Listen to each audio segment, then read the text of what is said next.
Indian foodie lovers వీక్షకులందరికీ ఉగాది పండగ శుభాకాంక్షలు. ప్రతిరోజు మీ జీవితం సుఖ సంతోషాలతో నిండిపోవాలని కోరుకుంటుంది మీ ఇండియన్ ఫుడీ లవర్స్ టీం. ఇవాల్టి స్పెషల్ మామిడికాయ పులిహోర ఎప్పుడు చేసేలా కాకుండా సరికొత్తగా మరింత రుచిగా చేసే విధంగా చూపించబోతున్నాను. మరి లేట్ చేయకుండా కమ్మగా నోరూరించే మామిడికాయ పులిహోరను మరింత రుచిగా చేసే ఈ సింపుల్ మెథడ్ని ఇప్పుడు చూసేద్దాం. Let start. ముందుగా ఒక రైస్ కుక్కర్ని తీసుకోండి. అందులోనికి కడిగిన బియ్యం ఓ గ్లాస్ తీసుకోండి. ఏ గ్లాస్తో అయితే రైస్ తీసుకున్నారో అదే గ్లాస్తో 2 గ్లాసుల వాటర్ తీసుకోండి. అందులోనికి ఓ టేబుల్ స్పూన్ ఉప్పు, పావు టేబుల్ స్పూన్ పసుపు, ఓ టీ స్పూన్ నూనె వేసి మూత పెట్టి రైస్ కుక్కర్లో ఉడికించండి. రైస్ కుక్కర్లో ఉడికితేనే అన్నం పొడి పొడిగా వస్తుంది. కుక్కర్లో పసుపు వేసే తీరులోనే పులిహోర రుచే మార్చేయవచ్చు.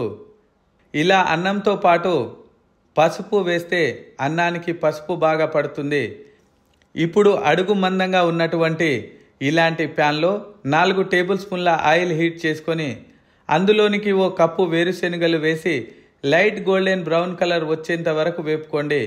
ఇప్పుడు ఈ స్టేజిలో ఓ టీ స్పూన్ ఆవాలు, ఓ టీ స్పూన్ జీలకర్ర, ఓ టీ స్పూన్ పచ్చిశనగపప్పు, 2-3 ఎండుమిర్చీలు ఇలా 2 ముక్కలుగా చేసి తీసుకోండి.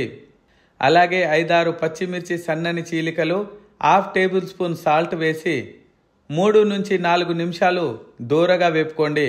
ఇప్పుడు ఇందులోనికి చెక్కు తీసి తురుముకున్న పచ్చి మామిడికాయ తురుము వేసుకోండి. పులుపు ఇష్టపడేవారు కప్పు బియ్యానికి కప్పు మామిడి తురుము వేసుకోండి, లేదంటే 1/4 కప్పు వేసుకోండి. ఆఖరగా ఇంగువ పొడి వేసి కలుపుకొని ఓ నిమిషం పాటు ఫ్రై చేసుకొని స్టవ్ ఆఫ్ చేసి ఉడికించుకున్న అన్నంలో వేసి ఫైనల్ టచ్గా ఓ 2 టేబుల్ స్పూన్ల మామిడి తురుము వేసి అట్లకాడతో తాలింపును పట్టించండి. కాస్త చల్లారాక చేత్తో కలుపుకుంటే ఇంకా బాగుంటుంది. పులిహోర మధ్య మధ్యలో ఎండుమిర్చి పచ్చిమిర్చితో పాటు మామిడి పచ్చి తురుము పంటిని తగులుతుంటే ఆ రుచికి మైమర్చిపోవాల్సిందే.